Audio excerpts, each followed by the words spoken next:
నమస్కారం. I dream ప్రేక్షకులకు స్వాగతం, సుస్వాగతం.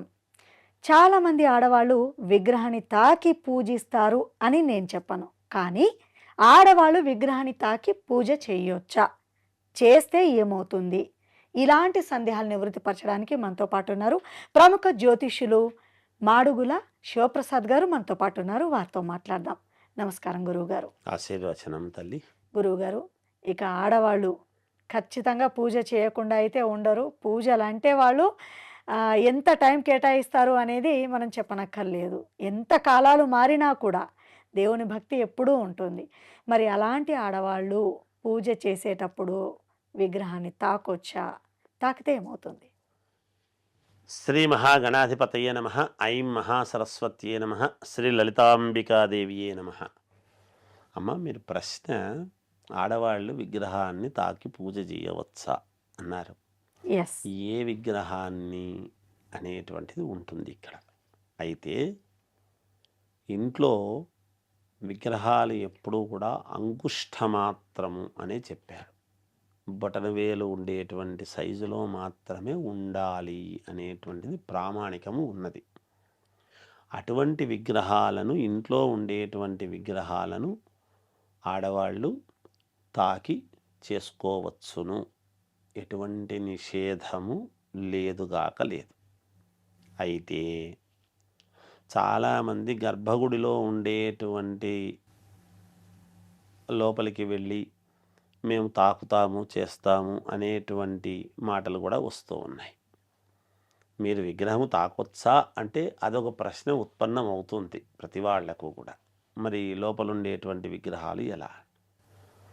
ఎప్పుడూ కూడా గర్భగుడిలో ఉండేటువంటి విగ్రహాలను ఆడవాళ్ళు ఎవరు తాకే అవకాశం లేదు.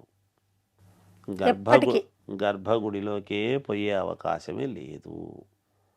పోకూడదు అనేదే ఉన్నది. ఇది ఇవాళ వచ్చినటువంటి నియమం అనేది కాదు.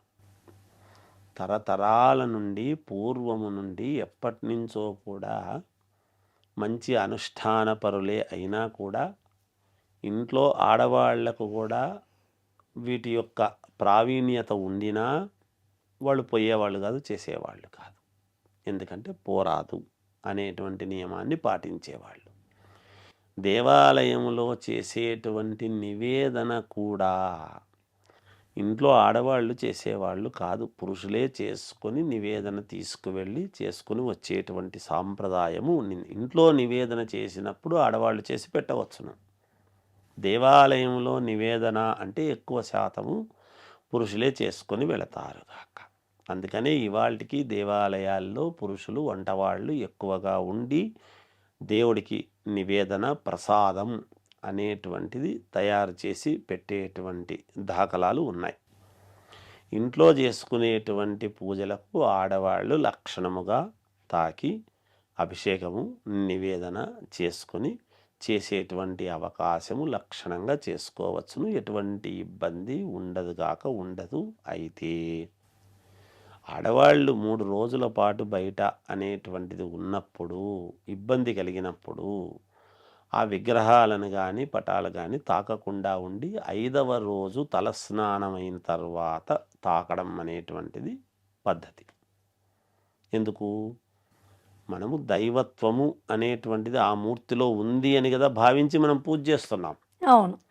అటువంటి సందర్భములో దేవుణ్ణి తాకడం కరెక్ట్ కాదు. కాబట్టి అంటే దైవానికి అతీతము కదండి. దైవం ఇవన్నీ చూస్తుందా? లేదు కదా. దైవము ఇది అది అంతా ఒకటే కదా అనేటువంటి మాటలు ఉంటాయి. అలా కాదు. ఎప్పుడైనా కూడా ఎందుకు ఉదయాన్నే పూజ చేయాలి అంటే, మనము బ్రష్ వేసుకున్న తర్వాత పరగడుపున చేస్తే ఏమవుతుందంటే నాలుకకు రుచి, ఎంగిలి అనేటువంటిది తగిలిండదు. ఎంగిలి తగలకుండా దైవస్మరణ, దైవనామాన్ని మనము పలకడం చేయటం వలన పుణ్యప్రదం. ఏమీ తాగకుండా తినకుండా చేస్తే అనేటువంటి దానికి ముందు దైవస్మరణ చేయండి అని చెప్పారు. నేను తిని సుష్టుగా అంతా అయిపోయి రుచిగా ఉండి లోపల పళ్ళ సందులో ఏదో ఇరుక్కొని ఉంటే దాన్ని తీసేసుకుంటూ ఓం నమ శివాయ అనుకుంటూ శ్రద్ధ దాని మీద లేదు, దీని మీద లేదు. ఎందుకంటే నడుస్తూ ఉన్నప్పుడు చెప్పులో ఒక రాయి పడింది అనుకోండి, సవ్యమైన నడక ఉంటుందా? ఉండదు కదా. ఆ రాయి కాలికి అడ్డం తగులుతూ ఉంటుంది కదా.